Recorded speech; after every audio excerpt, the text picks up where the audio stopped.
ठीक है, तो हमने जो सबसे पहली जो चीज़ देखनी है वो ये देखनी है कि अमेज़न जो एड्स हैं या पीपीसी असल में है क्या। तो अमेज़न पीपीसी एड्स जो हैं वो रेफर करते हैं आपको कि ये स्पॉन्सर्ड ऐड है और एडवर्टाइजिंग प्लेटफॉर्म है जो कि सेलर को हेल्प करता है अपनी प्रोडक्ट की सेलिंग में ऑनलाइन।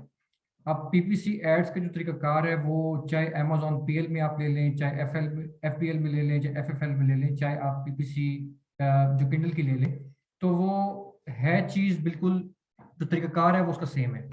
ठीक है, वो चेंज नहीं होता, वो बिल्कुल सेम है। लेकिन कुछ सेटिंग्स ऐसी होती हैं जो आपको करनी होती हैं अपने अमेज़न एड्स को रन करने के लिए। ठीक है, और ये जो अमेज़न पीपीसी एड्स होते हैं ये बेसिकली फेसबुक के एड्स की तरह नहीं होते कि जहाँ पे जब कोई अपना एड आप रन करते हैं तो वो आपको उसी वक्त जो अमाउंट होती है वो सारी की सारी आपसे ले लेते हैं। सपोज कि आपने 1000 रुपीज़ का अगर आपने ऐड रन किया तो आपके अकाउंट से 1000 एट द मोमेंट जब आप स्टार्ट करते हैं वो आपके अकाउंट से डिडक्ट हो जाएंगे, और फिर साथ साथ आपको जो उसकी इंप्रेशन हैं या जो ट्रैफिक है वो आपको मिलनी शुरू होगी। पीपीसी एड्स जैसे कि नाम इसका है, ठीक है, कि ये उस वक्त आपसे डिडक्शन करते हैं जब आपके ऐड के ऊपर कोई क्लिक आता है। ये तो आप लोगों को सारा इस चीज़ का आइडिया होगा, ये कोई इतनी लंबी चौड़ी ऐसी साइंस नहीं है जो कि समझ ना सके। ठीक है, तो जब आप कंपेन रन करते हैं तो आप उस वक्त पे करते हैं जिस वक्त आपके ऐड के ऊपर कोई क्लिक आएगा। अगर आपके ऐड के ऊपर कोई इंप्रेशन आ रहे हैं तो आपको कोई चार्जेस पे करने की ज़रूरत नहीं होगी, और आपका जो बिड होगा या जो आपने डेली स्पेंडिंग के लिए अमाउंट रखी है वो आपकी सेव रहेगी। तो पीपीसी एड्स तो ये हैं। अच्छा, उसके बाद हम आते हैं types of Amazon PPC ads. PPC ads के टाइप्स कौन कौन से हैं? उसमें एक ऑटो जो कैंपेन है, और उसके अलावा मेरी आवाज़ नहीं आ रही आप लोगों को? मुझे बताइएगा, आवाज़ नहीं आ रही?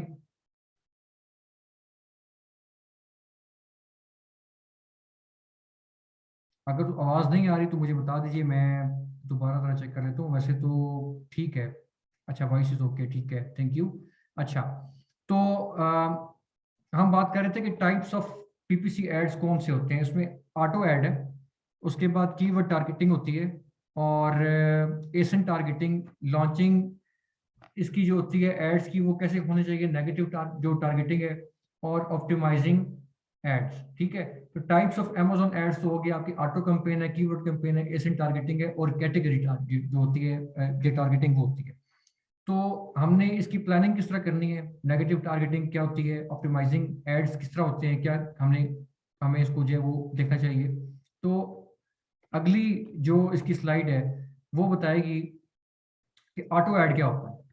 ठीक है जी, ऑटो ऐड बेसिकली एक बहुत ही यूजफुल कंपेन होती है जो कि आपको इंसाइट देती है, जिसमें आपको एसिन कीवर्ड्स जो कि आपकी बुक से रेलिवेंट होते हैं वो आपको मिल रहे होते हैं।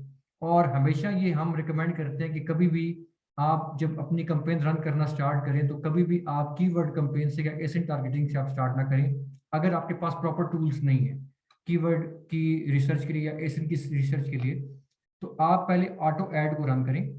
ऑटो ऐड को कम से कम आप उसको 2 वीक के लिए रन देंगे। 2 वीक चलने के बाद जो डाटा आपको उससे गैदर होगा, उस डाटे को लेके आप अपनी जो कंपेन्स होती हैं उसको आप फिर चला सकते हैं। यानी जो डाटा आपको वहां से मिल रहा होगा उसमें कीवर्ड्स भी होंगे, उसमें एसेंस भी होंगे, उसको लेके फिर आप अपनी नई कंपेन्स जो है वो आप चला सकते हैं। ठीक है जी, तो ऑटो ऐड हमेशा बहुत ज़रूरी होता है जब आपके पास कोई टूल नहीं है कीवर्ड रिसर्च के लिए या एसिन के लिए, आपको ये पता नहीं कि आपने किस चीज़ को टारगेट करना है। तो अमेज़न का जो अपना ऑटो एक एल्गोरिदम है वो आपको इंसाइट दे देता है कि आप ऑटो ऐड जब रन करेंगे तो आपको आपकी बुक से रेलिवेंट कीवर्ड्स एसेंस आपको मिलना शुरू हो जाएंगे, और हो सकता है आपको उस पर अच्छे ऑर्डर्स भी मिलना शुरू हो जाएं। तो जिन कीवर्ड्स पे या एसेंस पे आपको ऑर्डर्स मिल रहे होंगे उनको फिर आप यूज कर सकते हैं अपनी कीवर्ड की टारगेटिंग में या एसेंट जो टारगेटिंग होगी उसमें। कीवर्ड टारगेटिंग जैसा कि हमने पहले मतलब बयान किया कि कीवर्ड जो टारगेटिंग होती है उसमें आपके पास 3 बेसिक जो मोड होते हैं वो होते हैं। इसमें ब्रॉड मैच है, उसके बाद फ्रेज मैच है, और एग्जैक्ट मैच है। ब्रॉड मैच हमेशा आपका जो होता है वो उस वक्त शो होता है कि जब आपकी जो कैटेगरी है या आपकी जो कीवर्ड है उससे रेलेवेंट कोई सर्च अगर जाएगी या कीवर्ड अगर जाएगा, ठीक है, तो आपका जो ऐड है वो उसमें शो होगा। यानी कि एक ब्रॉड एक तरीके से वे है कि आपने कोई भी कीवर्ड यूज किया हुआ है और आपके कीवर्ड या आपकी प्रोडक्ट से रेलेवेंट कोई कीवर्ड या कोई फ्रेज जब टाइप होगा तो आपका ऐड उसमें शो होगा। ठीक है जी। अच्छा, फ्रेज मैच भी वो आपको बता रहा है कि ऐड में show on searches that include the meaning of your keyword. यानी आपकी जो कीवर्ड जो आपने टारगेट किया हुआ है या आप जो कर रहे हैं उसके मीनिंग से अगर रेलेवेंट कोई कीवर्ड भी टाइप होगा तो आपका ऐड शो हो जाएगा। Lawn mowing service near me, hire company to mow lawn, और landscaping service to cut grass. यानी ग्रास भी जो वो लॉन में लगा होता है, लॉन भी है। उसके बाद मोइंग का मतलब होता है कि वो कटिंग होती है या उसको प्रॉपरली एक तरीके के साथ स्टेबल करना ग्रास को। तो जिस वक्त आप ऐसे कीवर्ड यूज करेंगे तो फ्रेज मैच में वो ऐड भी आपका शो हो जाएगा जो पोटेंशियल बायर होगा। एग्जैक्ट मैच, जैसा कि एग्जैक्ट नाम से ही एग्जैक्ट आपको बता रहा है कि एग्जैक्ट जो कीवर्ड है वो टाइप होगा तो ही आपका ऐड शो होगा। अगर लॉन मोइंग सर्विस आपने कीवर्ड टारगेट किया हुआ तो जब ये पोटेंशियल बायर ये कीवर्ड अपने सर्च में जब डालेगा, जब उसको सर्च करेगा तो ही आपका ऐड शो होगा। अगर वो ये ऐड बीच में डाल लेता है लॉन मोइंग सर्विस नियर मी, तो फिर आपका ऐड एग्जैक्ट मैच में शो नहीं होगा। ठीक है। एग्जैक्ट का मतलब ये है कि एग्जैक्ट कीवर्ड टाइप होगा जो आपने अपनी टारगेट किया हुआ तो ही आपका ऐड आगे जाके शो होगा। अब ये कीवर्ड टारगेटिंग की आपको एक प्रॉपर एक एग्जांपल दे रहा है कि ब्रॉड मैच जो है वो क्या है कि वो कीवर्ड ट्रिगर करता है आपके ऐड को कि जब आपके जो सर्चेज हैं वो सिमिलर फ्रेज या क्लोज वेरिएशन होती है आपके कीवर्ड की रेलिवेंट टू योर प्रोडक्ट। ठीक है जी। तो इसमें एग्जांपल वो क्या दे रहा है कि when you add hats as a broad match keyword, you tell Google Ads to try to show your ad of search containing that terms or similar one। यानी जब आप ये टर्म्स यूज करेंगे तो आप गूगल को बेसिकली या Amazon PPC को आप ये बता रहे हैं कि जो ये वर्ड है, ठीक है, जो उसके सिमिलर वन, यानी आप उसे ये कह लें कि जो आपका जो ऐड है वो उस वक्त शो होगा कि जब हैड का वर्ड यूज होगा या कोई बंदा सन हैड यूज करता है या विंटर जो एक्सेसरीज है उसको यूज करता है उसमें भी हैड आता है। तो इस तरह की चीजें, यानी जो आपके रेलिवेंट होगा और नियरेस्ट होगा तो उस वक्त आपका जो ऐड है वो उस पोटेंशियल बायर को शो हो जाएगा। फ्रेज कंपेन फ्रेज मैच भी वही है कि फ्रेज मैच ऑप्शन आपको देता है कि अमेजोन को जब आपकी जो टर्म्स होती है वो एग्जैक्ट मैनर में आपकी वेरिएशन शो होती है। ठीक है। The option will also include plural forms for your keyword when they appear, like आपने अगर हैट यूज किया है अपने कीवर्ड टारगेटिंग में लेकिन आपका जो बायर है वो सर्च कर रहा है हैट्स, तो वो प्लूरल हो गया, यानी वो उसका मतलब प्लस हो गया, तो तब भी आपका ऐड शो होगा। हैट्स अगर आपने यूज किया है और बंदा अगर हैट अगर उसमें यूज कर रहा है अगर वो सर्च कर रहा है तो भी आपका ऐड शो हो जाएगा। ठीक है। यानी इसमें सिंगुलर प्लूरल अगर उसमें आती है वेरिएशन आती है तो भी आपका ऐड बीच में शो हो जाएगा। एग्जैक्ट जैसे मैंने आपको शुरू में इसका बता दिया कि एग्जैक्ट मैनर वही होगा कि आपकी प्रॉपरली जो ऐड है वो एग्जैक्ट शो होगा, तो आप जो आपने कीवर्ड टाइप किया या टारगेट किया है वही टाइप होगा तो आपका जो ऐड है वो शो होगा। एसन और प्रोडक्ट टारगेटिंग में क्या होता है कि आपका एसन असल में है क्या, अमेजोन स्टैंडर्ड आइडेंटिफिकेशन नंबर। ये एक आइडेंटिटी होती है आपकी प्रोडक्ट की, जैसे आपका आईडी कार्ड होता है। आईडी कार्ड जब आप अपना सर्च उसमें करते हैं तो जाहिर सी बात है आईडी कार्ड आपके नाम पे है। तो इसी तरह अमेजोन जो है वो क्या करता है कि वो आपकी प्रोडक्ट को एक आइडेंटिटी या एक आइडेंटिफिकेशन नंबर आपको अलॉट करता है जो आपकी प्रोडक्ट की पहचान होता है, उससे भी सर्च आप कर सकते हैं और फिर उसको टारगेट भी आप कर सकते हैं। ठीक है। इसमें होता यह है कि जो आपने एसन अपनी बुक का जो आपका होता है वो जब आप टारगेट करते हैं तो आपको उससे रेलिवेंट जो बुक्स होती हैं उसके एसन आपको मिलते हैं, खासतौर पे ऑटो ऐड जब आप रन करते हैं या अगर किसी टूल के थ्रू सर्च कर रहे हैं तो जो भी बुक्स आपकी बुक्स से रेलिवेंट होगी उसके एसेंस आपको मिलेंगे उस रिसर्च टूल के थ्रू जिनको आप टारगेट में कर सकते हैं। उसका फायदा ये होता है कि जब कभी आपकी बुक से रेलिवेंट कोई एसन या कोई और बुक कोई बंदा सर्च में जब डालेगा या जब सर्च में जब जाएगा तो उसकी बुक तो शो होगी होगी, आपका भी ऐड साथ शो हो जाएगा।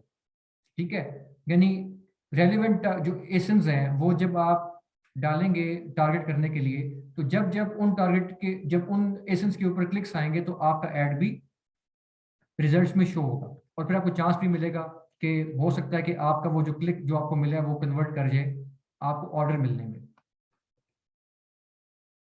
अब बेसिकली सवाल ये आता है कि पीपीसी एड्स को हम स्टार्ट किस तरह करें, किस सीक्वेंस में हम उस पर जाएं। कई लोग डायरेक्टली जंप करते हैं कीवर्ड के ऊपर, कई लोग डायरेक्टली जंप करते हैं एसन या जो कैटेगरी टारगेटिंग होती है या प्रोडक्ट टारगेटिंग आप उसको कहते हैं उसके ऊपर, जो कि कुछ सही तरीका नहीं है उस वक्त तक जब तक आप प्रॉपरली श्योर ना हो, आप इस काम में एक्सपर्ट ना हो कि जो कीवर्ड टारगेट आप कर रहे हैं वो आपको प्रॉपर रिसर्च के बाद आपने वो टारगेट जो कीवर्ड्स किए हैं और आप उसके मुताबिक अपना जो कीवर्ड है उसको आप इस कैंपेन में डाल रहे हैं और आपको पता है कि ये कीवर्ड आपकी बुक से रेलिवेंट है। अगर वो रेलिवेंट नहीं है तो आप क्या करते हैं कि आप ऑटो ऐड को स्टार्ट में आप करते हैं फॉर 2 वीक्स।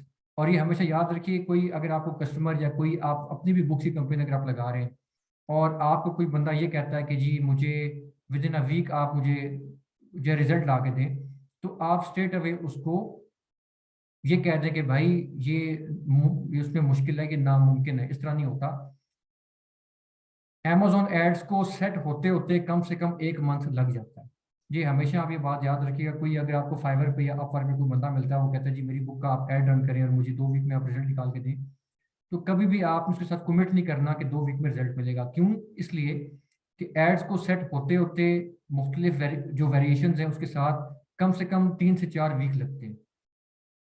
और फिर जब 3 से 4 वीक आपको लगते हैं तो फिर उसके बाद नेक्स्ट मंथ में जब आप जाएंगे तो फिर आपको थोड़ा बहुत उसका रिजल्ट मिलना शुरू होगा। नॉर्मली जो कॉन्ट्रैक्ट होता है पीपीसी एड्स का वो 3 मंथ्स का होता है। तो 3 मंथ्स कम से कम आप कस्टमर को बताएं कि जी अगर आपने हमारी सर्विसेज लेनी है या आप अपनी बुक के ऊपर खुद अगर आप काम कर रहे हैं तो आप मिनिमम उसको यही कहेंगे कि जी कम से कम 3 मंथ। तो स्टार्ट आपने करना है ऑटो ऐड के साथ। ऑटो ऐड को 2 वीक का आपने एक रन देना है आपने। जब वो रन होगा उससे डाटा आपको मिलना शुरू होगा, उस डाटे को फिर आप यूज करेंगे अपने कीवर्ड टारगेटिंग में। कीवर्ड टारगेटिंग आपकी 3 मोड्स जो मैंने आपको बताए, सबसे बेहतरीन मोड जो होता है वो होता है ब्रॉड या फ्रेज। एग्जैक्ट में आप उस वक्त तक ना जाएं जब तक आपको उन कीवर्ड के ऊपर ऑर्डर्स मिलने ना शुरू हो। अगर आपको 8-10 कीवर्ड्स के ऊपर ऑर्डर मिलने शुरू हो गए हैं तो इसका मतलब है कि वो एग्जैक्ट कीवर्ड टाइप हुआ जिसके थ्रू आपको ऑर्डर मिला है। उन कीवर्ड्स को उठा के आप एग्जैक्ट कैंपेन में डाल सकते हैं और उसके थ्रू आप अपनी कैंपेन चला सकते हैं। इसके बाद एसन और प्रोडक्ट जो है ये टारगेटिंग, इसमें मैं आपको ये भी बता दूं, अगर आपके पास 2 बुक्स हैं और दोनों बुक्स सेम नीश के अंदर है और रेलिवेंट है एक दूसरे के साथ, टॉपिक बेशक थोड़ा सा चेंज हो जाए लेकिन बेसिक जो नीश है वो उनकी एक है, तो आप एसन टारगेटिंग में अपनी बुक्स को भी डाल सकते हैं। यानी अगर आप एक बुक का ऐड आप रन करें तो दूसरी बुक जो आपकी है उसको एसन टारगेटिंग में डाल के उसको भी टारगेट में आप डाल के अपनी कैंपेन में डाल सकते हैं। इसका फायदा ये होगा कि जब किसी एक बुक के ऊपर आपको क्लिक मिलेगा तो आपका दूसरी बुक का ऐड भी साथ शो हो जाएगा। तो उसमें चांसेस क्या होते हैं कि आपको फिर डबल चांस मिल जाएगा उस ऑर्डर के कन्वर्ट होने में। तो ये तो 3 मोड हैं और मैंने आपको बताया कि which one to start with. Auto ad first है, कीवर्ड टारगेटिंग सेकंड, और एसन और प्रोडक्ट जो टारगेटिंग है वो थर्ड है। कैटेगरी टारगेटिंग नंबर 4 पे आता है लेकिन वो भी हम लास्ट में रखते हैं, वो जरूरी नहीं है कि उसको आप रन करें। अब मेन चीज के लॉन्चिंग किस तरह हो, किसी भी ऐड को आपने लॉन्च करना है, अगर ऑटो ऐड भी है या वो कीवर्ड ऐड है तो उसके लिए आपकी प्लानिंग क्या होनी चाहिए। Start with auto add.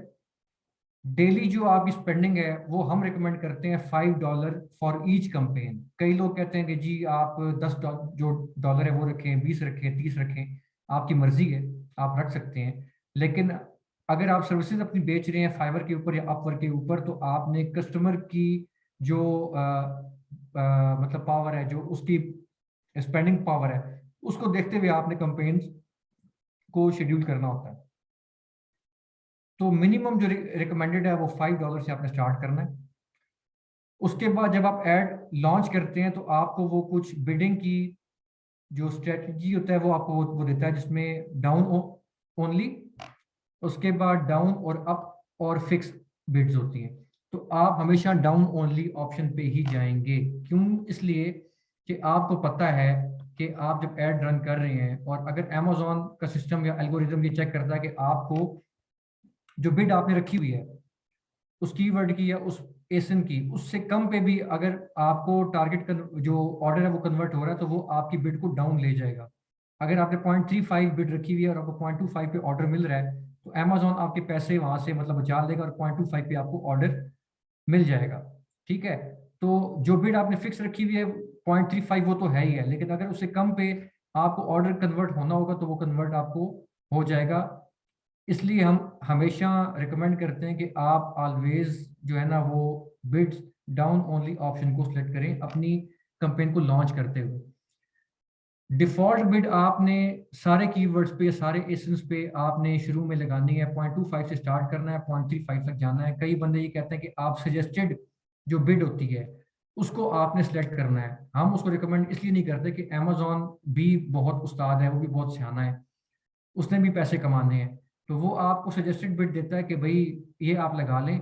अब ऑर्डर मिलना ना मिलना वो तो लक की बात है। कोई कस्टमर अगर आपके ऐड के ऊपर आ भी गया, उसने क्लिक कर भी दिया, तो ये श्योरिटी नहीं होती कि वो आपके ऐड को बाय भी उसने करना है, वो उसने आपको ऑर्डर भी देना है। तो इसलिए हम लोग अमेजोन के झांसे में नहीं आते, हम लोग अपनी जो डिफॉल्ट बिड होती है उसको सेट करते हैं, और हम स्टार्ट करते हैं 0.25 से लेके 0.35 या 0.40 तक भी आप जा सकते हैं। वो डिपेंड करता है आपकी बुक की नीच के ऊपर कि वो उस बुक की नीच क्या है, उसमें कंपटीशन कितना है। उसके बाद आगे आ जाता है कि always target paper back book. अब कई लोग क्या करते हैं कि जब वो टारगेटिंग शुरू करते हैं तो वो जो उनके सामने बुक आती है, अपनी ई बुक आ गई या पेपर बैक आ गई, कोई भी आ गई, कई लोग दोनों को टारगेट करते हैं। हम रिकमेंड ये करते हैं कि आप सिर्फ पेपर बैक के ऊपर जाएं। उसका एक रीजन है, वो रीजन उसका ये है कि पेपर बैक की जो प्राइस होती है वो as compare to ebook थोड़ी सी ज्यादा होती है। तो अगर आपकी स्पेंडिंग डेली की $5 आपने ईच कैंपेन की रखी हुई है और बिड आपने 0.25 रखी हुई है, लेकिन आपकी जो बुक है वो है $2.99 की, ठीक है, तो आपको दिन में अगर 10 क्लिक मिल गए, ठीक है जी, 10 क्लिक मिल गए, तकरीबन आपके ₹2.5 आपके लग गए, यानी $2.5 आपका स्पेंड हो गया। तो $2.5 स्पेंड करने के बाद आपको $2.99 की सेल अगर मिल गई, तो ये कोई अच्छी सेल नहीं है, अच्छी कन्वर्जन नहीं है, अच्छा कॉस्ट नहीं है, एड कॉस्ट ऑफ सेल नहीं है। हम ये रिकमेंड करते हैं कि आप लो बिड के ऊपर जाएं, पेपर बैक बुक को आप टारगेट करें। इसलिए पेपर बैक की प्राइस नॉर्मली होती है 9.9 या 10 या 11 या 14, जितना भी आप उस पर करना चाहें, बुक के हिसाब से होता है, बुक की कॉस्टिंग के हिसाब से होता है। तो अगर आप 14.99 की पेपर बैक बुक को टारगेट करते हैं और आपके दिन में 10 क्लिक अगर आते हैं, तो यानी आपके तकरीबन $2.5 आपका स्पेंड हुआ और आपको $14 की सेल मिल गई, तो कॉस्ट भी आपका बहुत लो रहेगा। आपको अच्छा फायदा वहां से मिल सकता है कि अगर एक मंथ में आपकी स्पेंडिंग $50 की अगर होती है और इन केस आपको $10 10 ऑर्डर्स आपको मिलते हैं, $14 अगर प्राइस है आपके बुक की जो पेपर बैक है, तो इट्स मीन के $50 लगाने के बाद आपको 140 जो डॉलर्स हैं उसकी सेल मिली। तो फिर आपकी कॉस्ट बेहतर से बेहतर उसमें होती जाएगी, अच्छी आपको मिलेगी। इसलिए हम ये रिकमेंड करते हैं कि कॉस्ट इफेक्टिव हमेशा पेपर बैक बुक होती है अगर आपने पीपीसी एड्स रन करने। अच्छा, उसके बाद आता है जी ना, ऑटो ऐड को आपने मॉनिटर करना है और आपने उसको चेक में रखना है फॉर एटलीस्ट 2 वीक्स। ठीक है, 2 वीक के अंदर अगर आपकी बुक जो है वो आपको डाटा जनरेट करना शुरू होगी, उस पर क्लिक्स मिलने शुरू होंगे और आपके ऑर्डर कन्वर्जन शुरू हो जाएगी। 2 वीक से कम टाइम में अगर आप लगाएंगे तो शायद आपको डाटा उस तरह का ना मिले जो आपको 2 वीक के बाद मिल सकता है। और फिर अगर आपको 2 वीक हो भी गए हैं और आपको ऑटो ऐड चलाते हुए ऑर्डर्स भी मिल रहे हैं, और 2 वीक के बाद आपने उस डाटा को यूज करते हुए अपने कीवर्ड कैंपेन्स भी आपने रन करनी शुरू कर दी हैं, तो आपको फायदा ये होगा कि आप ऑटो कैंपेन को भी साथ साथ कंटिन्यू करें, उसको पॉज मत करें, उसको बंद मत करें। एक ऐड अगर आपका सेट हो जाए तो कभी भी उसको छेड़ने की कोशिश मत कीजिए, क्योंकि जब अगर अमेजोन एल्गोरिथम में वो ऐड आपका सेट हो चुका है, तो फिर अगर छेड़छाड़ आप उसके साथ अगर करना शुरू कर देंगे तो आपको शायद वो रिजल्ट फिर बाद में ना मिले जो आपको स्टार्टिंग में मिले होंगे। सर्च टर्म्स जो होती हैं वो ऑप्टिमाइज करने के लिए बहुत ज़रूरी होती हैं। सर्च टर्म्स वो होती हैं कि जो पोटेंशियल बायर्स अपनी सर्च करते हैं और वो उस सर्च के थ्रू या उन कीवर्ड्स के थ्रू आपके ऐड के ऊपर आते हैं। अगर आपको उन एड्स के थ्रू ऑर्डर्स मिल रहे हैं तो आप यूं कर सकते हैं कि वो सर्च टर्म्स को टारगेटिंग में आप डाल सकते हैं। कीवर्ड्स की टारगेटिंग में डाल सकते हैं, आप एसिन टारगेटिंग में डाल सकते हैं। अच्छा, नीचे वो कह रहा है कि जी increase bid percentage of product page to 20%। इसका मतलब ये होता है कि जब आप बिड लगाते हैं तो आपको दो बिडिंग के जो विंडोज होती हैं वो मिलती हैं। एक आपकी प्रोडक्ट पेज की होती है और एक आपकी ओवरऑल होती है top search of the page. ठीक है, तो इसमें आपने करना क्या होता है कि आपने हमेशा प्रोडक्ट पेज के ऊपर जाके बिड को इंक्रीज करना होता है टू 20% तक। मतलब अगर आपने $1 की बिड लगाई है तो आप 120 तक भी जा सकते हैं अगर आपका सेल कन्वर्ट हो रहा है। तो ये एक जो प्लानिंग है वो बहुत ज़बरदस्त होती है। और फिर जितनी भी ट्रैफिक आ रही होती है आपके टॉप सर्च जो पेज के ऊपर, वो सारी की सारी आपके प्रोडक्ट पेज के ऊपर आ सकती है इस प्लानिंग को यूज करते हुए।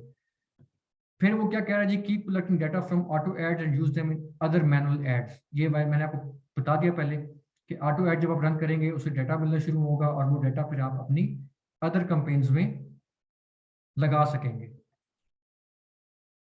नेगेटिव टारगेटिंग में ये होता है कि आप जब अपने कीवर्ड्स को मॉनिटर करना शुरू करते हैं और वैसे कीवर्ड्स जिन पे क्लिक्स तो आ रहे हैं लेकिन उस पर सेल नहीं हो रही, ठीक है, तो उनको आप उठा के नेगेटिव टारगेटिंग में डाल दें।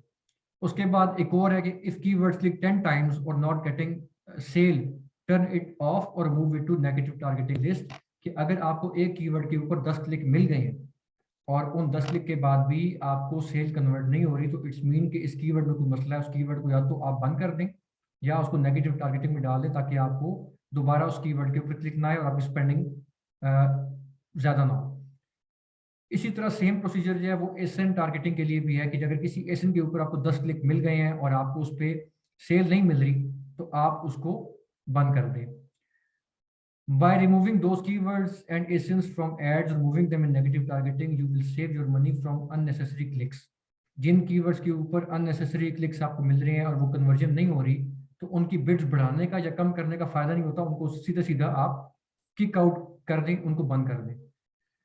नेगेटिव टारगेटिंग जो है वो इंश्योर करती है कि आपके जो अननेसेसरी कीवर्ड्स और एसन्स हैं वो दोबारा क्लिक ना हो, ताकि आपकी जो स्पेंडिंग है वो एक्सपेंड ना हो, वो इंक्रीज ना हो और आपका कॉस्ट स्टेबल रहे, ज़्यादा ना हो।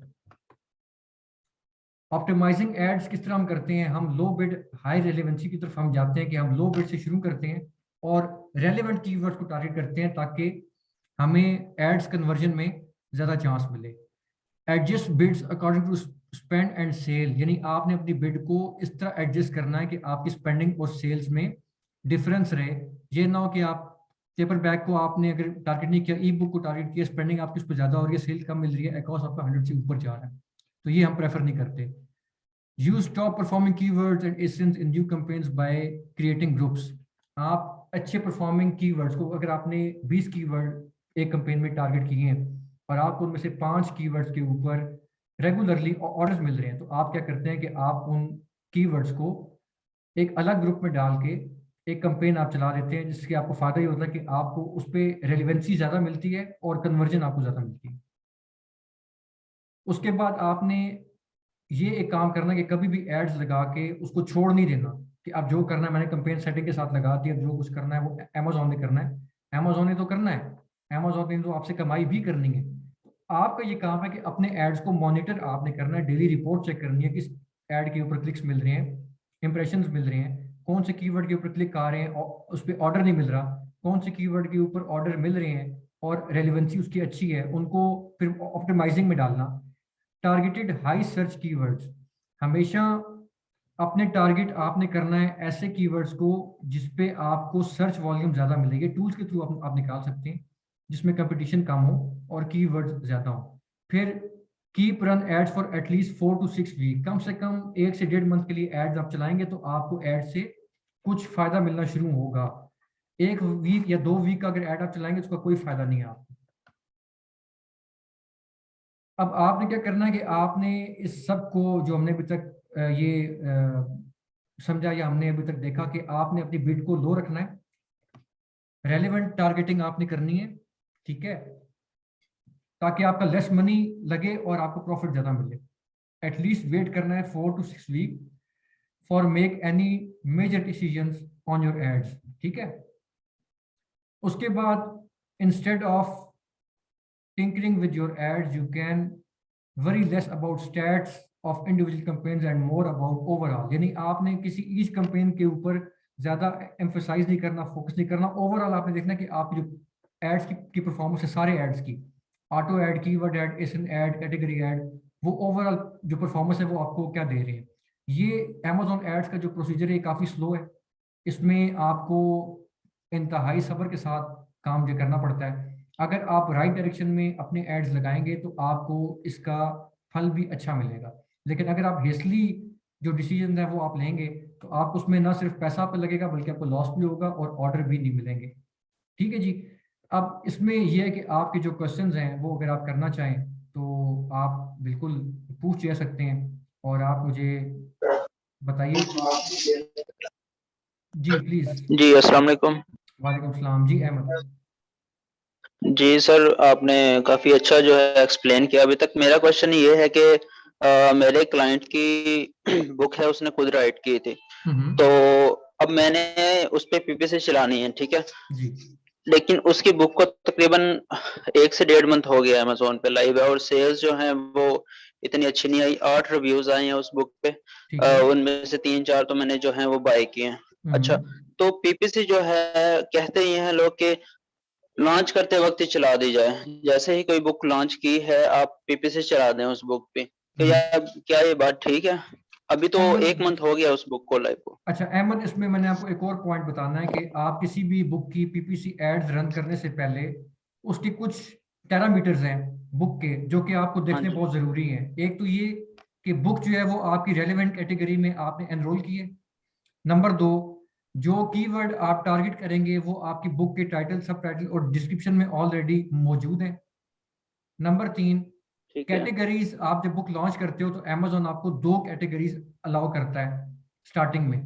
तो जी आपने लॉन्चिंग जब जी आपकी हो जाएगी, अप्रूवल आपको मिल जाएगा, बुक आपकी लाइव हो जाएगी, तो आपने अपनी कम से कम 6 से 8 कैटेगरीज आप और उसमें एनरोल करवा सकते हो अपनी बुक के लिए। उसका फायदा ये होता है कि किसी भी रेलिवेंट कैटेगरी में जब आप बुक डालोगे और उस कैटेगरी में कुछ सर्च पे जाएगा तो आपकी बुक का ऐड भी शो होगा जी और आपकी बुक भी सर्च रिजल्ट में शो होगी। अब कैटेगरी ऐड करवाने का तरीका कार क्या है कि आप अमेजोन को ईमेल करते हैं कि मेरी ये जी बुक है जो कि लाइव हो चुकी है और मेरी ये रेलेवेंस जो मतलब कैटेगरी जो उसमें इसकी हैं वो ये हैं, इनको आपने मेरी बुक के साथ एनरोल करवाना है। तो अमेजोन आपको 48 आवर्स जी टू 72 आवर्स में आपको एक ईमेल वापस आपको मिल जाएगी जिसमें वो आपको बता देंगे कि ये जो कैटेगरीज आपने हमें सेंड की हैं, अगर तो ये रेलेवेंट है तो वो आपकी बुक के साथ ऐड हो जाएंगी। ठीक है, अगर वो रेलेवेंट नहीं होंगी तो वो आपको बता देंगे कि ये कैटेगरी आपकी इसके साथ रेलेवेंस नहीं रखती, जिसको हमने अप्रूव नहीं किया। तो और एक और मेन चीज कि आप अपनी बुक का A+ कंटेंट भी लाजमी लगाएं just to attract your customer. तो ये 3-4 जो पॉइंट्स हैं पीपीसी एड्स रन करने से पहले ये आपके कंप्लीट होने चाहिए। नंबर 1, कैटेगरी जो मेन कैटेगरी है वो आपकी बुक से रेलेवेंस रखती हो, कीवर्ड जो आप टारगेट करने जा रहे हैं वो आपके टाइटल, सब टाइटल और डिस्क्रिप्शन में प्रॉपर यूज हो रहे हो। कैटेगरीज कम से कम 4 या 5 या 6 कैटेगरीज आपकी ऑलरेडी एनरोल्ड हो, और A+ कंटेंट आपने उस पर अपलोड किया हो। उसके बाद आप पीपीसी एड्स के सर, ऊपर जाएं। A+, sorry to disturb you, A+ content की समझ नहीं आई, वो कौन सा कंटेंट? A+ कंटेंट आपके हाई क्वालिटी इमेजेस होते हैं या कुछ शॉर्ट ब्रीफ होती है जो इमेजेस की सूरत में आप डिस्प्ले करते हैं, उसमें ऑथर की तस्वीर भी हो सकती है, उसमें बुक की कुछ मॉकअप्स भी हो सकते हैं जो अडोब में यूज होते हैं। आप अगर जाएंगे किसी अच्छी बुक के ऊपर तो जी आप जब उसके शॉर्ट डाउन जब आप करेंगे तो आपको A+ कंटेंट दिखाई देगा जो कि ऑथर की जो बायो होती है उससे नीचे आपको शो हो रहा होगा। तो वो बेसिकली क्या होता है कि वो एक अट्रैक्शन क्रिएट करता है आपके पोटेंशियल जो बायर्स होते हैं, कि वो आपकी बुक का कुछ एक ऐसा व्यू देख लेते हैं कि यार ये इस बंदे ने बड़ा जबरदस्त A+ कंटेंट भी लगाया हुआ है और इसकी बुक काफी अच्छी शो हो रही है, इमेजेस इसकी काफी अच्छी हैं, तो उससे आपको अट्रैक्शन मिलती है। ये 4 पॉइंट आप लाजमी अपने पास नोट रखें और इसके मुताबिक ही आपने पीपीसी एड्स भी रन करने। ठीक है सर, एक और मेरा क्वेश्चन है इसी हवाले से, ये जी। कि पहली बुक जो है उन्होंने लाइव की थी, उसके बाद जो है वो क्लाइंट मुझे मिली थी, जर्मनी से हैं बेसिकली वो। तो अब वो ये चाह रही हैं कि उनके पास एक और उन्होंने बुक लिखी हुई है, तो वो ये चाह रही हैं कि जो पहले बुक है ना, मतलब जो ऑलरेडी हम्म। अपलोडेड है अमेज़न पे हम्म। लाइव है, हम्म। उसका कंटेंट और जो उसने अब लिखी है उसका कंटेंट मर्ज कर दिया जाए और एक बुक फाइनलाइज़ कर ली जाए, और उसको अपलोड करके फिर पीपीसी चलाई जाए, क्या ये टेक्निक ठीक रहेगी? नहीं, ये टेक्निक इस तरह सही नहीं है। वो टेक्निक इस तरह सही हो सकती है कि जो वो नई बुक लिख रही है उसकी एक तो नीश आपकी पहली वाली बुक से रेलेवेंट हो। आप ये कर हाँ सकते जी, हैं, वो उनको रेलिवेंट है। उनको सजेशन आप ये दे दें कि आप सीरीज ऑफ बुक्स निकालें, यानी एक बुक आपने ऑलरेडी निकाली है ना, तो उसकी सीरीज हाँ जी, आप उसी बुक की नेक्स्ट सीरीज में, यानी उसका जो पार्ट 2 है वो आप साथ उसमें आप लगा लें। तो सीरीज ऑफ बुक भी एक अच्छी एक प्लानिंग होती है किसी भी बुक को सेल करवाने के लिए। अगर आपने एक बुक ऑलरेडी लॉन्च की हुई है और दूसरी सेम निश में आप जी, जा रहे हैं, तो उसको उस हाँ टॉपिक जी। को मर्ज करने से बेहतर है कि आप सीरीज ऑफ बुक, यानी वन बुक और बुक 2, आप एक ही सीरीज में आप उसको लॉन्चिंग आप करवा दें, ताकि जब भी कोई बंदा आपके बुक पेज पे जाएगा तो उसको दोनों बुक्स वहां पे शो और वो किसी भी बुक को ऑर्डर वहां पर दे सके। जी, समझ आ गई। नेक्स्ट और प्लीज। जो ऑलरेडी अब जी जी। Last one last question sir. जी प्लीज, टाइम बहुत जो कम रह गया ऑलरेडी है। जी अहमद, टाइम तकरीबन 3 मिनट का रह गया, क्योंकि ये फिर जूम का सेशन आपको पता है सर, कि वो बंद हो जाएगा। हाँ, तो किसी का कोई क्वेश्चन पीपीसी अगर उस रह जाए। बुक पे चला सकता हूँ मैं? जी, जी, हाँ पीपीसी अब बिल्कुल। मैं उस बुक पे चला सक जी बिल्कुल आप ठीक उस हो पर गया चला, सर, लेकिन थैंक जो यू, मैंने आपको थैंक पैरामीटर्स बताए हैं उसके बाद। ठीक हो गया sir, thank you, thank you. जी नेक्स्ट किसी का अगर है तो प्लीज क्वेश्चन बताएं। अनम्यूट होके आप पूछ सकते हैं क्वेश्चन। अस्सलाम वालेकुम सर, मेरी आवाज़ आ रही है? जी वालेकुम अस्सलाम जी, आ रही है आवाज़ आपकी। सर मैंने एक्चुअली काफ़ी सारे प्लानर्स मैं डिज़ाइन करती हूँ और लॉग बुक्स भी। तो हम्म। मैंने एक ही दफ़ा सिर्फ पीपीसी मतलब ऐड मैंने चलाए थे, लेकिन मुझे कुछ ख़ास उसकी समझ नहीं। और मुझे एक तो बजट का पूछना था कि मिनिमम कितना हम रखें बजट ना, क्योंकि मैंने तो $1 रखा था, उसमें तो कुछ भी रिज़ल्ट इतना ख़ास नहीं आता, और कितने दिन तक हम उसको चलाएँ। प्लस जो देखें। मेरे जी जी। जी, प्लानर्स हैं, तो उसमें मैंने ये देखा है कि 2-3 ब्रांड्स हैं जो छाए हुए हैं उसपे, हम्म। अमेज़न पे। हम्म। उन्हीं की बार-बार इमेजेस आ रही होती हैं। तो उसमें अपना हम रैंक करने के लिए आप मुझे कुछ सजेस्ट करेंगे कि मैं क्या करूँ? देखिए, पहले तो रैंक करने के लिए आपको अपने कंप्यूटर्स की बुक को देखना होगा कि वो क्या चीज़ बेच रहे हैं, उनकी बुक की क्वालिटी क्या है। और फिर जो आप कह रहे हैं कि बार बार सर्च में वही वाली बुक्स आती हैं जो ऑलरेडी छाए हुए हैं, वो इसलिए आते हैं कि उन्होंने अपने कीवर्ड्स को टारगेट इस तरीके से किया हुआ है कि उनकी बुक्स उन कीवर्ड्स के ऊपर रैंक हो रही हैं। तो आपने भी कीवर्ड जो अपनी बुक के अंदर यूज़ किए हैं, एक तो हमेशा याद रखिए, अपनी बुक का जो मेन कीवर्ड है वो हमेशा टाइटल, सब टाइटल और डिस्क्रिप्शन के अंदर एटलीस्ट 5 टाइम्स आपने रिपीट करना है। ठीक है। फिर आपकी बुक जो है ना वो उस कीवर्ड के ऊपर रैंक होनी शुरू होगी जब आप पीपीसी एड्स अपने आप रन करते हैं। मिनिमम बजट का मैंने आपको बताया, मिनिमम $5 अ डे। और मिनिमम जो कीवर्ड या एसन की जो बिड होती है सिंगल कीवर्ड की या एसन की, वो मिनिमम आपकी होनी चाहिए 0.25 से लेकर 3.5 तक। ठीक है। तो फिर आपकी जो बुक है ना वो उस तरीके से रैंक होनी शुरू होगी। जी ठीक है सर। सर जी। एक और बस उसी से जो 7 कीवर्ड्स वाला जो है उसकी मैंने काफ़ी वीडियो देखी है। हर बंदा जो है ना हम्म। वो उनका डिफरेंट बताता है। कुछ लोग कहते हैं कि आप लॉन्ग टेल कीवर्ड डालें, हम्म। कुछ लोग कहते हैं कि आप उन फिल कर दें सारे, जैसे रेलेवेंट कोई वर्ड्स हैं, प्लानर हो जी गया, बिल्कुल। कैलेंडर, बिल्कुल मैक्सिमम ऐसे ही जितना है। भी डाल सकते हैं उसके अंदर डालें। तो बिल्कुल ऐसे ही कौन-सा है। तरीका सही है? देखिए, दोनों मतलब तरीके रैंडम सही हम हैं। नहीं, रैंडम आप डाल सकते हुँ, हैं पर आपकी बुक से रेलेवेंट तो हो ना। अगर वो रेलेवेंट कीवर्ड नहीं है और वैसे ही आप उसमें डाल देंगे तो फिर तो मुश्किल हो जाएगा, फिर तो वो कीवर्ड सर्च में नहीं आएगा या वो मतलब वो सर्च ट्रैक में शॉर्ट नहीं या आएगा। लॉन्ग टेल कीवर्ड ना हो, अलग-अलग वर्ड्स हो सकते हैं वो बुक से लॉन्ग टेल रिलेटेड। भी डाल सकते हैं, फ्रेज भी डाल सकते हैं आप, और आप अलग अलग भी डाल सकते हैं। लाइक आपकी अगर मतलब प्लानर है तो आप प्लानर डाल दें। ठीक है। डायरीज है तो डायरीज तो आप डाल दें, या प्लानर फॉर म 2022 आप ये डाल दें। ठीक है। 2022 इस लाइक तरह। एक एक जी। बॉक्स है तो मैं उसमें प्लानर भी डाल दूं, कैलेंडर